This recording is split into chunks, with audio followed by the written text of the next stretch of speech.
channel. So today we're taking a look at my beautiful 2007 Chrysler 300C SRT8.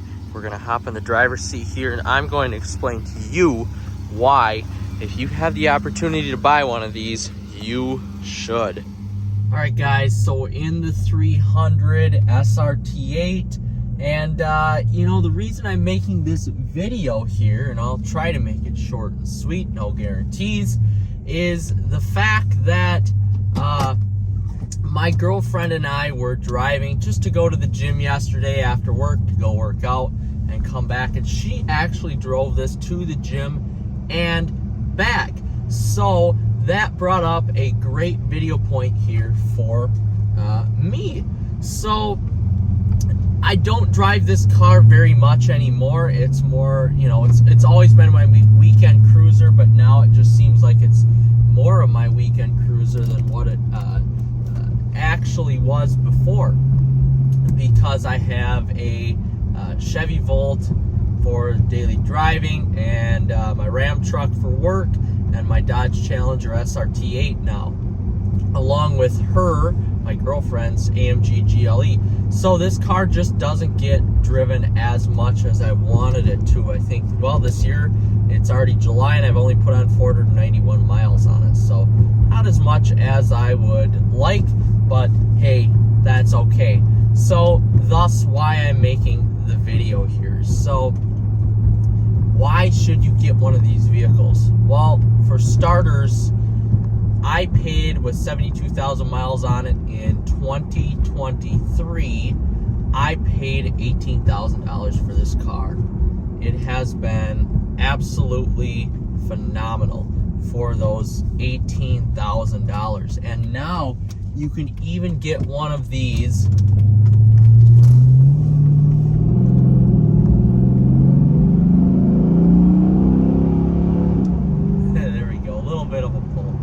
So you can even get one of these vehicles now for even cheaper. I've seen on Cars and Bids, you can get one of these 300s for right around that $15,000 to $20,000 mark with lower miles than what I have on mine right now. I have about 76,000 miles on mine. I drove it a lot the first year I got it.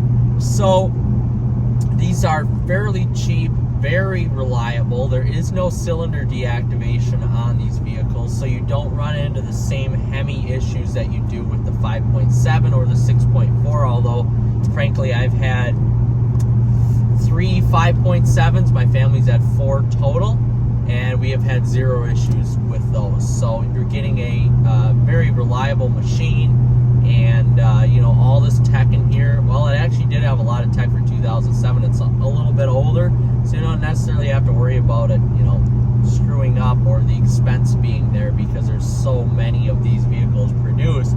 There's always a part available for it. So we've got that going for us there.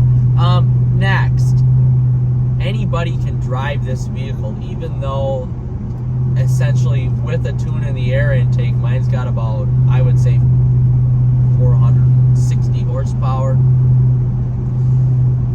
Anybody can hop in this and drive, and that's the beauty of it. So like yesterday, my girlfriend, who hasn't driven this car in a year, just hopped in it, drove it, pedal to the floor. Of course, the traction control was on, so it honed her in, but she had a great time driving, and it's just so comfortable that she would drive this again, no problem. It's so big, but yet it's so fast that you can have fun in this car, but you can also, if you want to, daily it, which I don't know. I love Mopar and I love American Muscle, so I would never torture this car with the daily driving commute that I have. But you can do that, and you can be so damn comfortable in it. I have never sat in a vehicle and been as comfortable as I have in this 300. Maybe with the exception of my Ram truck, my 5th gen Laramie that I have, this is the most comfortable car that I have sat in. The seats are like couch cushions, but they have bolsters on them to hold you in place. You've got great lumbar. You've got a good view out of your mirrors, out of your rear view mirror, front facing. I mean, it's just like you're in a, I don't want to say a bunkerized battleship, but that's almost what it feels like here. Or you're in a spaceship or something like that with endless, effortless power to go 173 miles per hour. So, with that being said, the comfort level is awesome. Anybody could drive this vehicle. It's got a great traction control system for the time. It's definitely not like today's traction control systems, but in 07, it honed you in place. You can have a little fun and take it off and, roast those rear tires. But overall, it's great for anybody in the family to drive. I thoroughly enjoy driving it. Next is just the overall space of this beast. There's more than enough room in the back. I own a golf course, so I do like to occasionally golf. And if I go to a different golf course, I can throw, and I never have people in this vehicle, but you can throw 4 sets of golf clubs in there comfortably. Even with the big cart bags, you can throw 4 in there very comfortably and not have to worry about space. And you can throw 3 other people in the car right there and the 2 seats behind you, and you don't have to worry about space. It's crazy. It is absolutely crazy. Next on the list here, I'm actually surprised with the amount of tech that this car actually has. So while you don't get adaptive cruise control, you get heated seats, no heated steering wheel, but you get automatic climate, a slew of buttons here that basically control everything climate control wise in this vehicle. You get a two-zone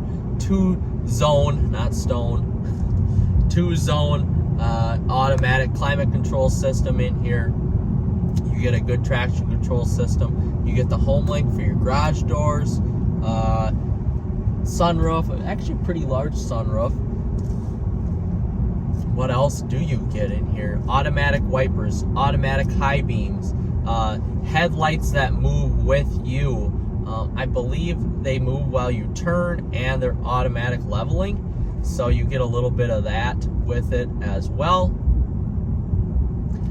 You get automatic entry and exit mode, which is nice when you're getting out of the car, especially if you're a larger person. The steering wheel goes up, the seat goes back. Memory seats in here. It's really quite nice for 2007 standards. Now, of course, you do get an infotainment system in here. It's very rudimentary. I believe in 2009 they switched this out, or 2008 they switched this out to the first Uconnect system. So that was a little bit more advanced than what you get here. At least you get Sirius satellite radio and a rudimentary navigation system in case for whatever reason your phone doesn't work. That is pretty nice there. The power is just effortless with this beast. It's just crazy. The AC is always cold here. And as we saw in the exterior, this is probably my most favorite thing about a 300. And I'm 26 right now, I'm almost 27. When these came out in 05 in the SRT8 trim, I was 8 years old-ish. I've always wanted one. This has been my childhood dream car since I was 8 years old. And now to actually have one and own one with decent miles on it and a good ride, it's quite frankly amazing. I couldn't be more happy with this purchase. I've had a lot of cool cars in my life before this even, but I've had nicer cars than this by far. I mean, a 2012 Genesis 5.0 R-Spec, just perfection, and a 2011 Mercedes E550, again, perfection.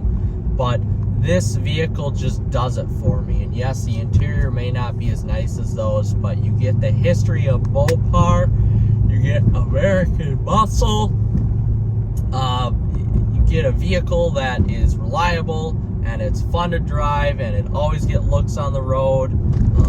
The exterior design of this is just classic American badassery, and I love it.